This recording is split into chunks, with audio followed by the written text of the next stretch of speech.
ನಟ ಸೈಫ್ ಅಲಿ ಖಾನ್ ಚಾಕು ಇರಿತ ಪ್ರಕರಣದಲ್ಲಿ ಜನವರಿ 16ರಂದು ಛತ್ತೀಸ್ಗಢದ ದುರ್ಗ್ನಲ್ಲಿ ಬಂಧನಕ್ಕೆ ಒಳಗಾದ ಶಂಕಿತ ಆರೋಪಿಯನ್ನು ಬಿಡುಗಡೆಗೊಳಿಸಲಾಗಿದ್ದು, ಮುಂಬೈ ಪೊಲೀಸರು ಜೀವನ ಹಾಳು ಮಾಡಿದವರು, ನನಗೆ ನ್ಯಾಯ ಬೇಕು ಎಂದು ಆಕಾಶ್ ಕನೋಜಿಯಾ ಹೇಳಿದ್ದಾರೆ.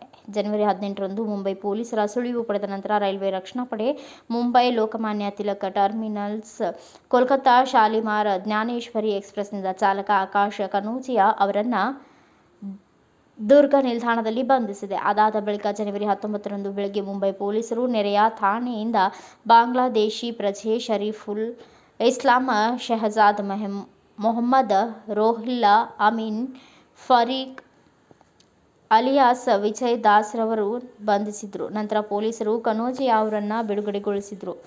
ಆದರೆ ಅಷ್ಟರಲ್ಲೇ ಮಾಧ್ಯಮಗಳಿಗೆ ಆಕಾಶ್ ಕನೋಜಿಯಾ ಚಿತ್ರಗಳನ್ನು ಪ್ರಕಟಿಸಲಾಗಿತ್ತು. ಇದರಿಂದಾಗಿ ನನ್ನ ಜೀವನವೇ ಹಾಳಾಗಿದೆ, ನನಗೆ ಈಗ ಕೆಲಸವಿಲ್ಲ, ನನ್ನನ್ನು ಮದುವೆಯಾಗಲಿದ್ದ ಯುವತಿ ಮತ್ತು ಆಕೆಯ ಕುಟುಂಬಸ್ಥರು ಸಂಬಂಧ ಮುರಿದಿದ್ದಾರೆ ಎಂದು ಕನೋಜಿಯಾ ಹೇಳಿದ್ದಾರೆ.